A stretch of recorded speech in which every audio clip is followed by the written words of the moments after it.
من شرور أنفسنا ومن سيئات أعمالنا من يهده الله فلا مضل له ومن يضلله فلا هادي له ونشهد أن لا إله إلا الله وحده لا شريك له ونشهد أن سيدنا وسندنا ومحبوبنا ومولانا محمدا عبده ورسوله أما بعد فأعوذ بالله من الشيطان الرجيم بسم الله الرحمن الرحيم ألا إن أولياء الله لا خوف عليهم ولا هم يحزنون الذين آمنوا وكانوا يتقون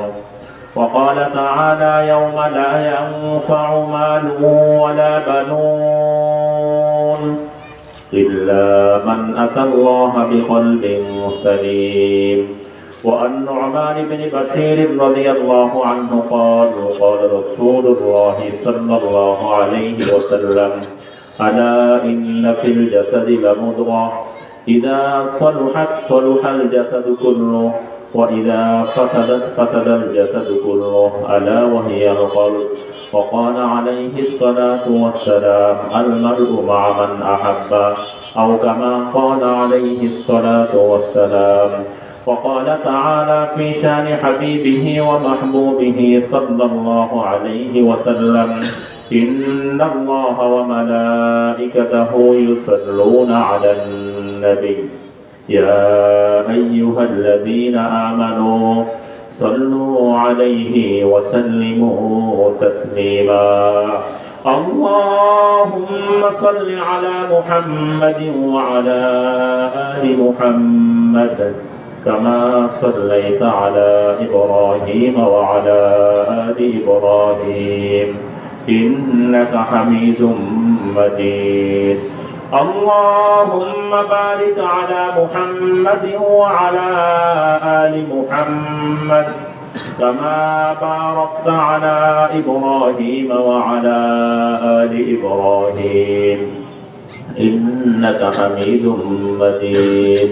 बने मेरा मस्कन हवाली काबा बने मेरा मदफन दिया है मदीना बलगल उला बिकमालिही कशफत दुजा बिजमालिही हसनत जमीउ खिसालिही सल्लु अलैहि व आलिहि ला इलाहा इल्लल्लाह ला इलाहा इल्लल्लाह ला इलाहा इल्लल्लाह ला इलाहा इल्लल्लाह ला इलाहा इल्लल्लाह ला इलाहा इल्लल्लाह ला इलाहा इल्लल्लाह ला इलाहा इल्लल्लाह ला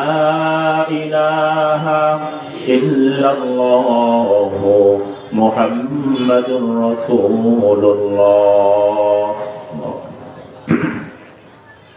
अल्हम्दुलिल्लाह আল্লাহ পাকের বান্দা জনাবে মুহাম্মদুর রাসূলুল্লাহ সকলে জোরে আওয়াজ দিয়ে বলি সাল্লাল্লাহু আলাইহি ওয়াসাল্লামের উম্মতগণ। আল্লাহ পাক আপনাকে আমাকে এই ফিতনা ফাসাদের জামানায় সকল ফিতনা থেকে পরিত্রাণ দিয়ে যখন সারা বিশ্বের মধ্যে ইসলাম ও মুসলমানরা থাকবে কি থাকবে না এই প্রশ্নের সৃষ্টি হয়েছে।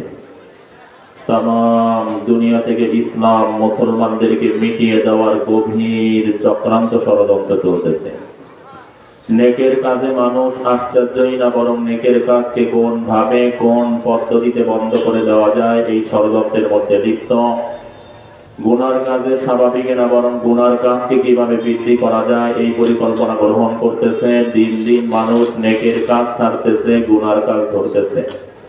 গুনার কাজ শুধু ধরেই না বরং প্রতিযোগিতা শুরু করছে কে কার আগে জাহান্নামে যাবে। সকলে জোরে সরে বলি নাউযু বিল্লাহ।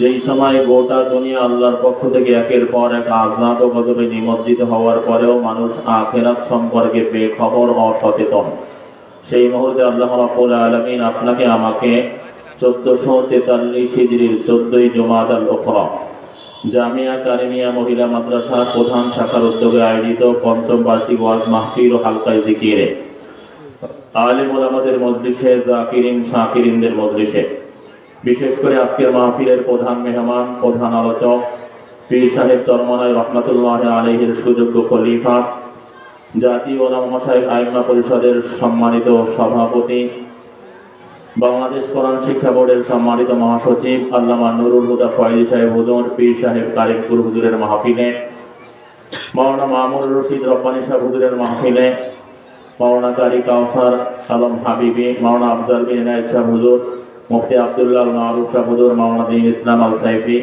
সহ ওলামায়ে কেরামের মাহফিলে আল্লাহ পাক আপনাকে আমাকে আসার বসার তৌফিক দান করলেন। শুকরিয়া দান, সকলে বলি আলহামদুলিল্লাহ। আসলে আওয়াজ ভালো হয় না, একটু জোরে বলি আলহামদুলিল্লাহ। শুকরিয়া আদায় করলাম কার? জোরে কথা বলতে হবে, কার? আর একটু আওয়াজ দিয়ে বলা যায় না কার শুকরিয়া আদায় করলাম? কি বলে? আলহামদুলিল্লাহ। আলহামদুলিল্লাহ বললে 3টা লাভ। কয়টা লাভ? নাম্বার 1, আলহামদুলিল্লাহ বলার সাথে সাথে মিজানের পাল্লাকে আল্লাহ রাব্বুল আলামিন নেকিতে পরিপূর্ণ করে দেন। নাম্বার 2, যেই নেয়ামতের জন্য আলহামদুলিল্লাহ বলে ওই নেয়ামতকে আল্লাহ সাথে সাথে বাড়িয়ে দেন। নাম্বার 3, কেমন জানি আল্লাহ প্রশ্ন করেন, জানতে চান, বান্দা তুমি কি বলেছ? বান্দা বলে আমি বলেছি আলহামদুলিল্লাহ, সমস্ত প্রশংসা আপনি আল্লাহর। আল্লাহ বলেন বান্দা তুমি প্রশংসা করলেও আমি প্রশংসিত, না করলেও আমি প্রশংসিত, কম করলেও আমি প্রশংসিত, বেশি করলেও আমি প্রশংসিত। তুমি যদি সারা জীবন আমার প্রশংসা করো, আমার প্রশংসা বৃদ্ধি হবে না। যদি সারা জীবনে একবার প্রশংসা শুকরিয়া আদায় না করো, আমার প্রশংসার মধ্যে কোনো ঘাটতি হবে না। এরপরেও তুমি আমার প্রশংসা করেছ, যাও আমি আল্লাহ তোমাকে দুনিয়া ও আখিরাতে দামি ও প্রশংসিত বানিয়ে দিলাম। আমরা কি সবাই দুনিয়া আখিরাতে দামি ও প্রশংসিত হতে চাই? কারা কারা চাই? একটু জোরে আল্লাহু আকবার বলে হাত তুলে, একটু জোরে বলে আল্লাহু আকবার, আর একটু জোরে আল্লাহু আকবার।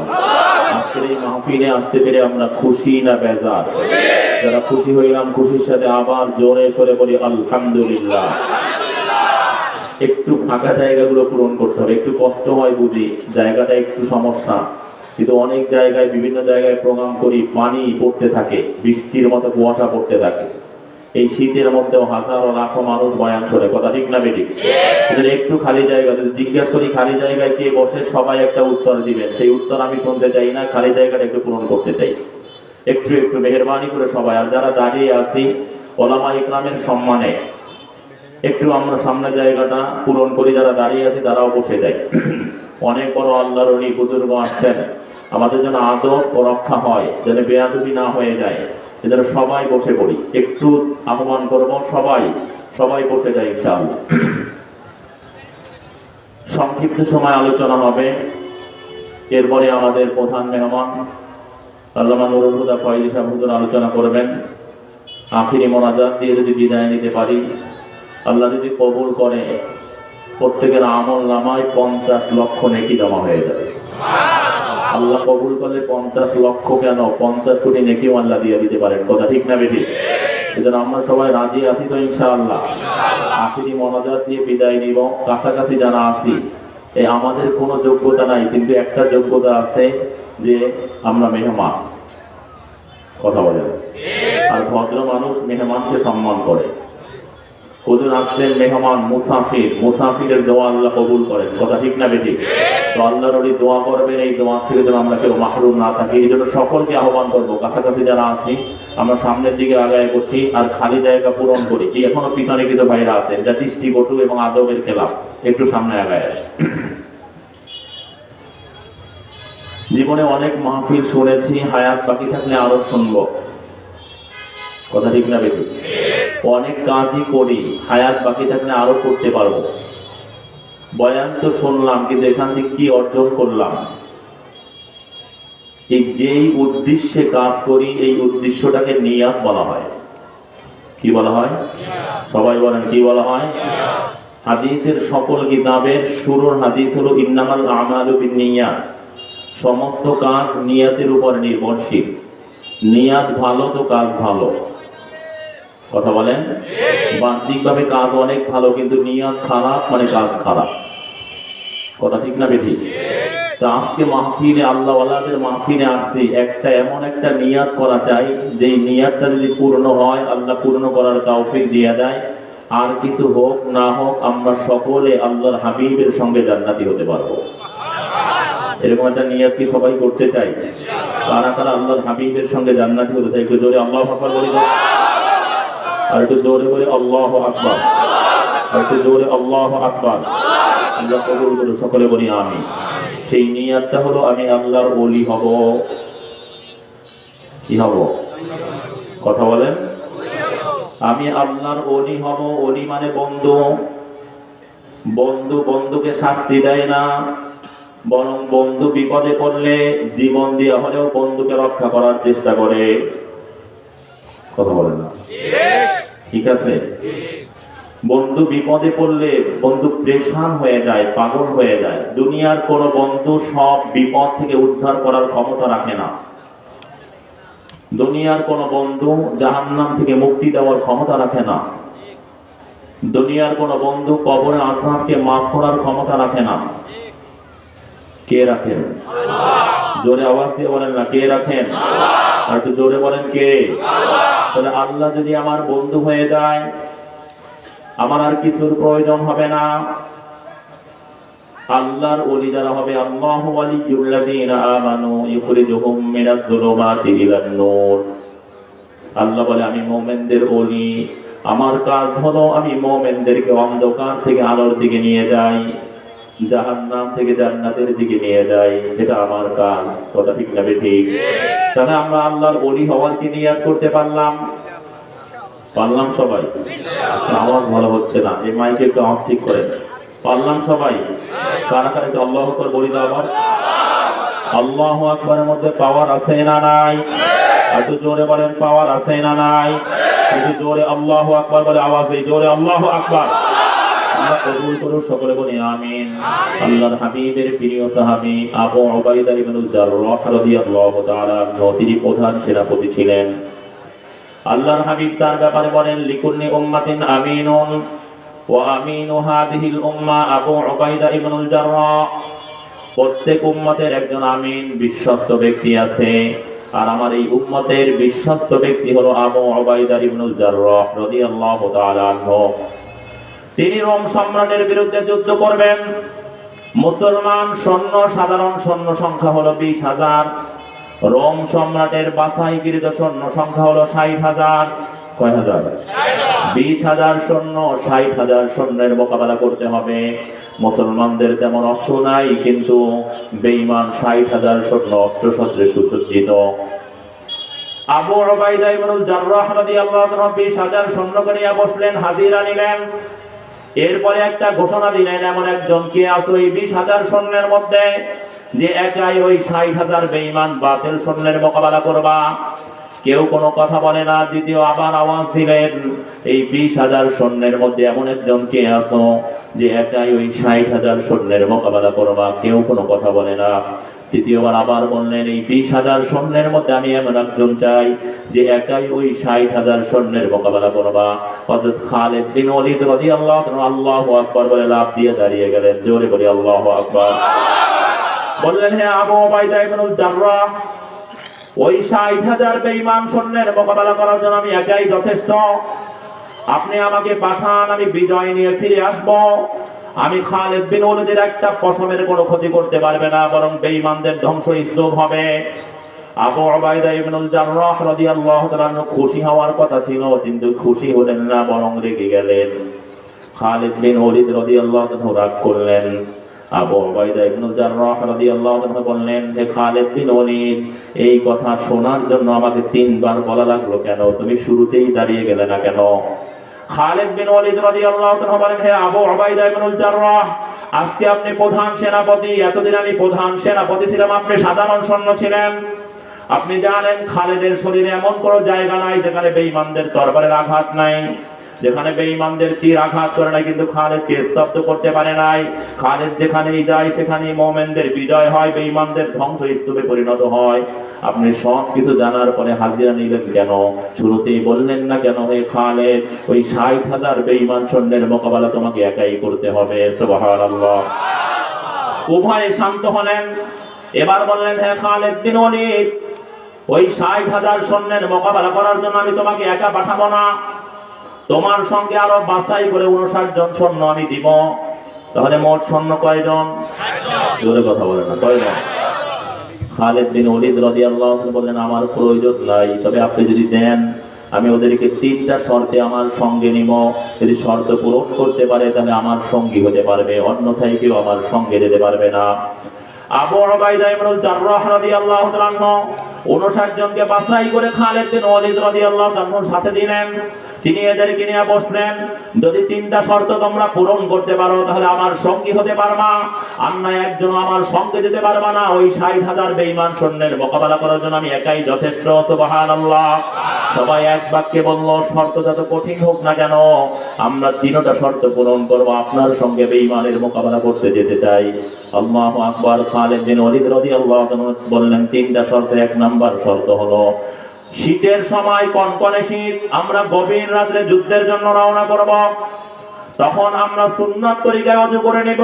আল্লাহর হাবিব বলেছেন, ওযু সিলাহুল মুমিনিন, ওযু হলো মুমিনের অস্ত্র। মুমিন যখন ওযু করে, আল্লাহু আকবার, তার ঈমানি শক্তি 1000 গুণ বেড়ে যায়, তার গুনাহগুলো ঝরে যায়, তখন আল্লাহ তার সঙ্গী হয়ে যায়। ওই মুমিন যখন বেঈমানের মোকাবেলা করে তখন যুদ্ধ আর আব্দুর রহমান আব্দুল করিমের সঙ্গে হয় না, বরং রহমান এবং করিমের সঙ্গে হয়। রহমান এবং করিমকে একটু জোরে মুহাব্বত দরদ নিয়ে বলেন না কে? আল্লাহু আকবার। সবাই এক বাক্যে মেনে নিল, যত শীত হোক না কেন, পানি যত ঠান্ডাই হোক না কেন, আমরা সুন্নাত তরিকায় ওযু করে রওনা করব।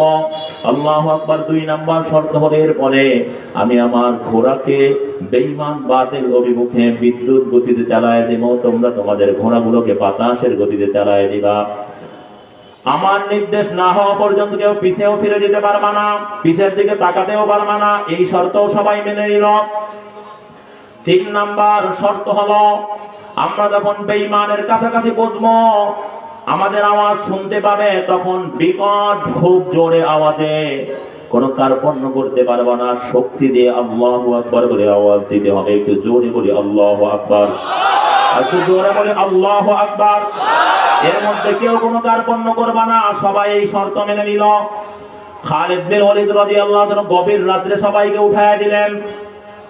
আল্লাহু আকবার। আল্লাহর হাবিবের সৈনিকরা, খালিদ বিন ওয়ালিদের সঙ্গীরা ওযু করার জন্য পানি নিল। যখন ওযু শুরু করলো, সবাই মুস্কি মুস্কি হাসে আর বলে, হে খালিদ বিন ওয়ালিদ, ঈশান নামাজে যখন ওযু করেছিলাম পানি তো অনেক ঠান্ডা ছিল, এখন তো পানি অনেক গরম। সুবহানাল্লাহ। গরম করে দিয়েছেন কে? একটু জোরে মুহাব্বত দরদ নিয়ে বলেন না কে? ওযু শেষ করতে না করতেই প্রত্যেকে লাফ দিয়ে দাঁড়িয়ে গিয়ে বললেন, হে খালিদ বিন ওয়ালিদ, আজকে তোমরা একটু বিশ্রাম করো, ওই ৬০,০০০ বেঈমান সৈন্যের মোকাবেলা করার জন্য একটু আমাকে পাঠাও। যদি বিজয় নিয়ে ফিরে না আসতে পারি, আমাকে যা ইচ্ছা তাই করিও। প্রত্যেকে একই কথা। খালিদ বিন ওয়ালিদ রাদিয়াল্লাহু তাআলা রবের কুদরতি পায়ে সিজদায় পড়ে গেলেন। যেই জন্য আমি এদেরকে নির্দেশ করেছিলাম, আল্লাহ কবুল করে নিয়েছেন। আল্লাহর হাবিব বলেছেন, আল ওযু সিলাহুল মুমিনিন, ওযু হলো মুমিনের অস্ত্র। এবার প্রত্যেকে বলে, হে খালিদ, যখন ওযু করেছি তখন মনে হয় যেন ৬০ লক্ষ সৈন্যের শক্তি আমার মধ্যে চলে এসেছে। সুবহানাল্লাহ। আর কোনো পরোয়া করি না, আমাকে পাঠাও। খালিদ বিন ওয়ালিদ রাদিয়াল্লাহু আনহু শুকরিয়া আদায় করলেন। এবার তার ঘোড়া বিদ্যুৎ গতিতে চালায় দিলেন। যে ঘোড়ার আলোচনা আমার মালিক কোরআনের মধ্যে করেছেন, ওয়াল আদিয়াতি দবহা ফালমুরিয়াতি কদহা ফালমুগীরাতি সুবহা ফাআথরনা বিহি নাকআ ফাওয়াসাতনা বিহি জামআ। আমার রাসূলের সৈনিকরা, আমার রাসূলের সাহাবীরা যখন তাদের ঘোড়া চালায় দেয়, ঘোড়ার গতি এত মারাত্মক হয়, যখন মরুভূমির কোনো পাথরের উপরে তাদের পা পড়ে, পাথরের মধ্যে আগুন লেগে যায়। সুবহানাল্লাহ। মরুভূমির মধ্যে যখন চলতে থাকে, বালুগুলা এভাবে উঠতে থাকে, দীর্ঘ এলাকা ধোঁয়াচ্ছন্ন হয়ে যায়। আল্লাহু আকবার। খালিদ বিন ওয়ালিদ রাদিয়াল্লাহু তাআলা তার ঘোড়া চালায়া দিলেন, পিছনে বাকি ঘোড়াগুলো চলতেছে। আল্লাহু আকবার। অল্প কিছু চলতে না চলতেই বেঈমানদের মধ্যে এই কথা জাগ্রত হয়ে গেল যে 60 লক্ষ সৈন্য আক্রমণ করার জন্য আমাদের দিকে আসতেছে। আল্লাহু আকবার, জোরে বলি আল্লাহু আকবার। যে আলোচনা আমার মালিক কোরআনের মধ্যে করেছেন, কামিং ফিয়াতিন কলিলাতিন গলাবাত ফিয়াতান কাসীরাতাম বিইذنিল্লাহ, কত স্বল্প সংখ্যক মুমিনকে আমি আল্লাহ বহু সংখ্যক বেঈমানের মোকাবেলায় বিজয়ী করেছি। কে করেছেন? জোরে মুহাব্বত দরদ নিয়ে বলেন না কে? আল্লাহু আকবার। বেঈমানরা থরথর করে কাঁপতেছে আর বলতেছে না 60 লক্ষ সৈন্যের মোকাবেলা আমরা 60,000 সৈন্য কিভাবে করব? হেরাক্লিয়াসকে খবর দাও সেজন্য আমাদেরকে নিরাপদে ফিরিয়ে নেয়। আল্লাহু আকবার। অল্প সময়ের ব্যবধানে খালিদ বিন ওলীদ রাদিয়াল্লাহু তাআলার সঙ্গীরা বেঈমানদের কাছাকাছি পৌঁছে গেলেন। সুবহানাল্লাহ। 1000 কিলোমিটারের দূরত্ব সামান্য সময়ের মধ্যে অল্প সময়ের ব্যবধানে কে পৌঁছে দিলেন? জোরে আওয়াজ দিয়ে বলেন না কে? খালিদ বিন ওলীদ রাদিয়াল্লাহু তাআলা এবার ওখানে পৌঁছে জোরে আল্লাহু আকবার বলে আওয়াজ দিলেন। যখন আল্লাহু আকবার আওয়াজ দিলেন, খালিদ বিন ওলীদ রাদিয়াল্লাহু তাআলা নিজেই বর্ণনা করেন, আমার মনে হলো আসলে 60 লক্ষ সৈন্য আমাদের সঙ্গে আওয়াজ দিয়েছে জোরে আল্লাহু আকবার। খালিদ বিন ওলীদ রাদিয়াল্লাহু তাআলা আমার মন চাইলো একটু পিছনের দিকে তাকাইলাম, তাকায় দেখি লক্ষ লক্ষ আসমানি ফেরেশতা আমাদের সঙ্গী হয়ে গিয়েছে। সুবহানাল্লাহ। কে সঙ্গী করে দিয়েছেন? আর একটু জোরে বলেন না কে? বেঈমানরা চিল্লাচিল্লি করতেছে, আমাদেরকে বাঁচাও, আমাদের জীবনটা ভিক্ষা দাও, আমরা তোমাদের বিরুদ্ধে যুদ্ধ করব না, 60 লক্ষ সৈন্যের মোকাবেলা করার শক্তি আমাদের নাই। খালিদ বিন ওলীদ রাদিয়াল্লাহু তাআলা আনহু নির্দেশ করলেন, খবরদার কেউ আক্রমণ করবা না, আমার নির্দেশ না হওয়া পর্যন্ত কেউ আক্রমণ করবা না, শান্ত হও। এরপরে সবাইকে বললেন ফজরের নামাজ আদায় করো। জামাতে ফজরের নামাজ আদায় করলেন, সবাই শান্ত হলেন, পরিষ্কার হয়ে গেল। খালিদ বিন ওলীদ রাদিয়াল্লাহু তাআলা, তখন আমি তাকায় দেখি বেঈমানরা থরথর করে কাঁপতেছে, কারো হাতের মধ্যে তরবারি নাই, সবাই চিল্লাচিল্লি করতেছে আর বলতেছে আমাদেরকে বাঁচাও। খালিদ বিন ওলীদ রাদিয়াল্লাহু তাআলা বললেন, বাঁচাইতে পারি, তোমাদেরকে ছেড়ে দিতে পারি, তবে দুইটা শর্ত। কয়টা শর্ত? জোরে কথা বলতে হবে। কয়টা শর্ত? এক নম্বর শর্ত হলো মুহাম্মদুর রাসূলুল্লাহর সৈনিকদের বিরুদ্ধে, তার সাহাবীদের বিরুদ্ধে কোনোদিন যুদ্ধ করবা না, চক্রান্ত ষড়যন্ত্র করবা না। সবাই এক বাক্যে এই শর্ত মেনে নিল। দ্বিতীয় শর্ত হলো তোমাদের তরবারি নিজ দাঁতে আমাদের কাছে পৌঁছে দিবা, তোমাদের সামানগুলোও পৌঁছে দিবা। প্রথম শর্ত সবাই মেনে নিল। বলল, হে খালিদ বিন ওলীদ, দ্বিতীয় শর্ত মানার যোগ্যতা আমাদের মধ্যে নাই, তরবারি উঠানোর মতো ক্ষমতা আমাদের নাই, আমরা দুর্বল হয়ে গিয়েছি, নিস্তেজ হয়ে গিয়েছি, আমাদের সামানগুলো ধরার শক্তি নাই। তোমাদের প্রতি আবেদন, একটু নিজেরা কুড়িয়ে নাও আর আমাদেরকে একটু নিরাপদে পৌঁছে দাও। সুবহানাল্লাহ। এই 60 জন সৈন্যকে 60,000 সৈন্যের মোকাবেলায় আল্লাহু আকবারের ভিত্তিতে, মুসলমানদের অস্ত্র আল ওযু ও সিলাহুল মুমিনের ওযুর ভিত্তিতে, ইমাম নেতার আনুগত্যের ভিত্তিতে বিজয়ী করে দিলেন কে? একটু জোরে মুহাব্বত দরদ দিয়ে আওয়াজ নিয়ে বলেন না কে? আজকে মুমিনদের ঘরগুলো স্তব্ধ হয়ে গিয়েছে, মুমিনদের ঘরের মধ্যে আল্লাহু আকবারের আওয়াজ নাই, জিকিরের আওয়াজ নাই। আব্দুর রহমান, আব্দুল করিম, আব্দুর রহিমের ঘর থেকে গভীর রাত্রে ঘুম ঘুম হিন্দি গানের আওয়াজ। কথা ঠিক না বেঠিক? ও মুমিন, আবার যদি আল্লাহু আকবারের আওয়াজ চালু করে দিতে পারো, আবার যদি কোরআনের তেলাওয়াত চালু করতে পারো, ওয়ালা তাহিনু ওয়ালা তাহজানু ওয়া আনতুমুল আ'লাউনা ইন কুনতুম মুমিনিন, দুর্বল হয়ো না, চিন্তা করিও না, তোমরাই বিজয়ী হবা যদি ঈমানের বলে বলিয়ান হতে পারো। কথা ঠিক না বেঠিক? আল্লাহর হাবিব বলেন, যেই ঘরগুলোর মধ্যে কোরআনের তেলাওয়াত হয়, যেই ঘরের মধ্যে আল্লাহ পাকের জিকির হয়, ওই ঘরগুলো আসমানওয়ালাদের কাছে এভাবে চমকাইতে থাকে যেরকম দুনিয়াবাসীর কাছে পূর্ণিমার চাঁদগুলো চমকাইতে থাকে। সুবহানাল্লাহ। আজকে এতটুকু আলোচনা জানেন আর হায়াত বাকি আছে, এর ভিত্তিতে এতটুকু সবার থেকে শুনতে চাই। এখন থেকে প্রত্যেকের ঘরের মধ্যে কোরআন তেলাওয়াত চালু হবে, জিকির চালু হবে। এটা কারা কারা করতে পারবে? একটু জোরে আল্লাহু আকবার। একটু জোরে বলে আল্লাহু আকবার। আর একটু জোরে বলে আল্লাহু আকবার।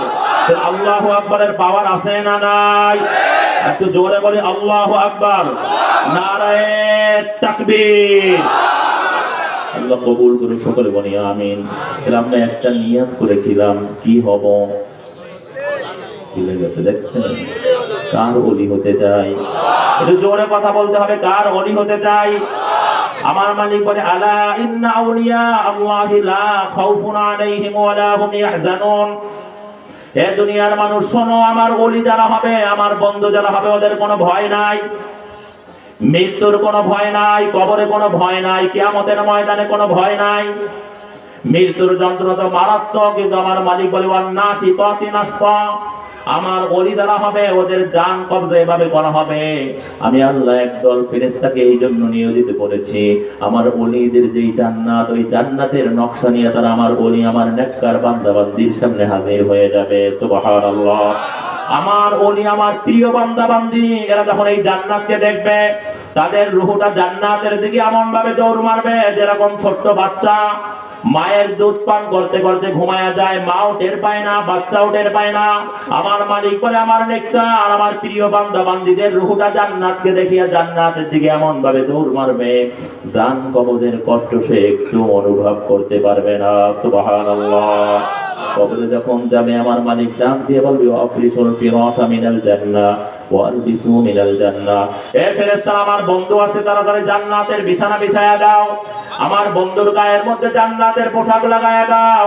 আমার বন্ধু সচিবালয় চাকরি করার পরেও ঠিকমতো বাজার করতে পারে না, তার পিয়ন 4টা বাড়ি করেছে, গাড়ি করেছে, এত বউ অনেক ধিক্কার দিয়েছে, ধিক্কারি করেছে, এরপরে এক তিল পরিমাণ হারাম খায় নাই। ওয়াতরিমু ওয়াশরিবু মিনাল জান্নাহ, আমার বন্ধুকে জান্নাতের খাবার খাওয়ায়া দাও, জান্নাতের পানীয় পান করাও, এরপরে ঘোষণা দিয়ে দাও নাম কানাও মিল আরুস, এই জান্নাতের খাবার খেয়ে পানীয় পান করে জান্নাতের বিছানার মধ্যে তুমি নবদুলহানের মধ্যে ঘুমায়া পড়ো, কেউ আর তোমাকে ডিস্টার্ব করবে না। সুবহানাল্লাহ। অমনি আল্লাহর ওলি বলবে, হে ফেরেশতা, শুনেছি কবরে নাকি সওয়াল হবে, কবর নাকি প্রশ্ন হবে, প্রশ্ন কখন হবে? অমনি ফেরেশতা বলবে, যেই ব্যক্তির ও যেই মহান সত্তার ওলি হয়ে তুমি কবরে আসছো, তোমার প্রশ্নের উত্তর সেই মহান সত্তা, তোমায় তুমি যার ওলি সেই আল্লাহ সেই প্রশ্নের উত্তর আগেই দিয়ে দিয়েছেন। সুবহানাল্লাহ। ওই ফেরেশতা আর তোমাকে প্রশ্ন করার জন্য আসবে না। কিয়ামতের ময়দানে আল্লাহু আকবার যখন সবাই নাফসি নাফসি বলবে, তখন আমার মালিক তার ওলিদেরকে ডাক দিয়ে তাদের মাথার মধ্যে কুদরতি হাত বুলাইয়া দিয়ে আল্লাহ তার আরশের নিচে জায়গা দিয়ে দিবেন। সুবহানাল্লাহ। সবাই জান্নাতি হবে, কিন্তু এরা আরশের নিচে থাকবে। প্রশ্ন হবে, এদেরকে দাঁড় করায় রাখছেন কেন? আমার মালিক বলবে, সালামুন কাওলাম মির রাব্বির রহিম। আমি যখন জান্নাতীদেরকে সালাম দেওয়ার জন্য ঢুকবো, তখন আমার ওলিরা আমার সঙ্গে থাকবে। সুবহানাল্লাহ। জান্নাতীদের 3টা স্তর হবে। একদল স্তর ইসকাউনা মিন কাসিন কানা মিজাজুহা কাফুরা, একদল তাদেরকে খাবার খাওয়ানো হবে, তাদের সামনে খাবার রাখা থাকবে, তারা নিয়ে খাবে। আর ওয়ায়ুতুফু আলাইহিম বিআনিয়াতিন মিন ফিদ্দাতিন ওয়া আকওয়াবিন কানাত কাওয়ানিরা। আল্লাহু আকবার। একদল জান্নাতি হবে, ভলান্টিয়াররা, হুর গিলমানরা, চিরকিশোররা, এরা খাবার নিয়ে ঘুরবে। ফল লাগবে নাকি, বুরহানি লাগবে নাকি, কথা বলে না, এরকম হাজারো খাবার নিয়ে ঘুরবে। আর একদল জান্নাতি হবে, ওয়াসাকাহুম রাব্বুহুম শারাবান তাহুরা। জান্নাতীরা প্রশ্ন করবে, আমাদের সামনে খাবার নিয়ে ঘুরতেছে, এদেরকে বসায় রাখছেন কেন? আমার রব বলবে, আমি আল্লাহ ওদের নিজেই আমি আল্লাহ নিজেই ওদেরকে পানাহার করাবো। আল্লাহু আকবার। ওরা আমার সঙ্গে খাবে, আল্লাহ তো খাবে না, কিন্তু আল্লাহ খাওয়ায় দিবে। সুবহানাল্লাহ। কোন দাওয়াতে যদি যান, আল্লাহু আকবার, সেই মন্ত্রী আপনি এদেরকে দাঁড় করায় রাখছেন কেন? ওরা আমার সঙ্গে খাবে। আমার রব তো খান না, পানাহার করেন না। আমার রব বলবে, ওরা আমার ওলি, আমার প্রিয় বান্দা বান্দি, আমি আল্লাহ নিজে ওদেরকে পানাহার করাইয়া দিব। সুবহানাল্লাহ। জান্নাতের মধ্যে কারা কারা আমার রবের কুদরতি হাতে পানাহার করতেছে? একটু জোরে আল্লাহু আকবার, আর একটু জোরে আল্লাহু আকবার, আর একটু জোরে আল্লাহু আকবার। আল্লাহ, আমরা তোমার ওলি হওয়ার নিয়াত করেছি, তুমি আমাদেরকে কবুল করে নাও। সকলে বলি আল্লাহুম্মা আমিন। তাহলে আল্লাহর ওলিদের কোনো ভয় নাই, কোনো চিন্তাও নাই। যুবক অ্যাক্সিডেন্ট করে হাসপাতালের বেডে ক্রন্দন করতেছে, তার সাথীরা এসে বলে, তুমি কাঁদো কেন? যুবক বলে, আমি আমার জন্য কাঁদি না, আমার বৃদ্ধা মা কয়েক বছর ধরে বিছানায় পড়া, তার জন্য আমি কাঁদি। আমার ছোট্ট 8 বছর 8 মাসের শিশু, আমি যদি বিদায় হয়ে যাই, ওর অবস্থা কি হবে? আমি ওর জন্য কাঁদি। আমার মালিক বলে যে ওয়ালাহুম ইয়াহজানুন, আমার ওলি যারা হবে, আল্লাহু আকবার, এদের কোনো ভয় নাই, এদের কোনো চিন্তাও নাই। না, তোমার মাকে নিয়েও তোমার কোনো চিন্তা করতে হবে না, তোমার সন্তানকে নিয়েও চিন্তা করতে হবে না। আমার মালিক বলেন, তোমার সন্তান এবং তোমার মায়ের জিম্মাদার হলাম আমি আল্লাহ। কে? জোরে আওয়াজ দিয়ে বলেন না, কে? তাহলে আল্লাহর ওলিদের কোনো ভয় নাই, কোনো চিন্তাও নাই।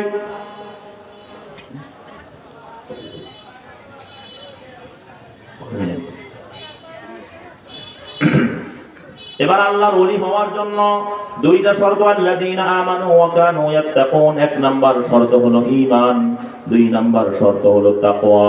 তাহলে আল্লাহর ওলি হওয়ার জন্য শর্ত কয়টা? জোরে কথা বলতে হবে, কয়টা? ঈমান এবং তাকওয়া।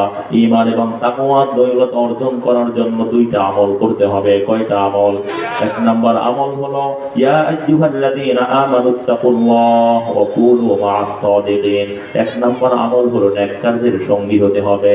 দুই নাম্বার আমল ইয়া আইয়ুহাল্লাযীনা আমানুযকুরুল্লাহা যিকরান কাসীরা ওয়া সাব্বিহুহু বুকরাতাও ওয়া আসীলা। সব সময় মালিকের নামের জিকির করতে হবে, বিশেষ করে সকাল সন্ধ্যায় মালিকের তাসবিহ পাঠ করতে হবে। তাহলে আল্লাহর ওলি হওয়ার জন্য দুইটা আমল। এক নাম্বার আমল হলো নেককারদের সঙ্গী হওয়া। আজকের আলোচনা থেকে এই নিয়াত করে এখন থেকে আমার বন্ধু হবে তাহাজ্জুদ গুজার, আমার বন্ধু হবে 5 ওয়াক্ত নামাজ জামাতের সঙ্গে পড়নেওয়ালা, আমার বান্ধবী হবে কোরআনের হাফেজা, আমার বান্ধবী হবে আলেমা, আমার বান্ধবী হবে নেককার, আমার বন্ধু হবে আবেদা। কথা ঠিক না বেঠিক? এটা আমরা যদি নিয়াত করতে পারি, এদের সঙ্গে চলতে পারি, উহিব্বুস সালিহিন ওয়া লাস্তু মিনহুম লাআল্লাল্লাহা ইয়ারযুকুনি সালাহা। আমি নেককার আল্লাহ ওয়ালাদেরকে মহব্বত করি, যদিও আমি নেককার না, এই আশায় মহব্বত করি একদিন না একদিন ওই নেককারের ভিতরে আল্লাহ আমাকেও নেককার বানিয়ে দিবেন। কথা ঠিক না বেঠিক? তো আমার ভাইরা, সব সময় নেককারদেরকে পাওয়া যায় না, পাইলেও থাকা যায় না। অনেক সময় তো আমি একা থাকি, ওই সময় তো নফস, জিন, শয়তান, মানুষ, শয়তান আক্রমণ করে আমার ঈমানকে ছিনতাই করে নিয়ে যাবে, আমাকে তাকওয়ার থেকে আলাদা করে দিবে। ওই সময় ঈমান এবং তাকওয়ার দৌলত হেফাজত করার জন্য সাহায্য লাগবে কার? জোরে মহব্বত দরদ নিয়ে বলি না কার? আমার মালিক হাদিসে কুদসির মধ্যে বলে ওয়ানা মাহু ইযা যাকারানি। বান্দা যখন আমাকে আল্লাহ বলিয়া ডাক দেয়, আমি আল্লাহ বান্দার বডিগার্ড হয়ে যাই। সুবহানাল্লাহ। আমরা আল্লাহকে সঙ্গী বানানো, আল্লাহকে বডিগার্ড বানানোর জন্য কারা কারা নিয়াত করতে পারলাম? একটু জোরে আল্লাহু আকবার। তাহলে এখন থেকে আমাদের আমল হবে, আমরা নেককারদের সঙ্গে থাকবো, আল্লাহ পাকের জিকিরের দ্বারা জিহ্বাকে সিক্ত রাখবো। আল্লাহ তুমি আমাদের সকলকে কবুল করে নাও। এই মজলিসকে তুমি 4টা জিনিস দিয়ে দাও। এক নাম্বার গুনাহ মুক্ত সুন্নতি জিন্দেগি দিয়ে দাও, জিকির কোরআন তেলাওয়াত করনেওয়ালা জিহ্বা দিয়ে দাও, আখিরাতের ফিকির করনেওয়ালা কলব দিয়ে দাও, তোমার ভয়ে, জাহান্নামের ভয়ে, তোমার মহব্বতে ক্রন্দনকারী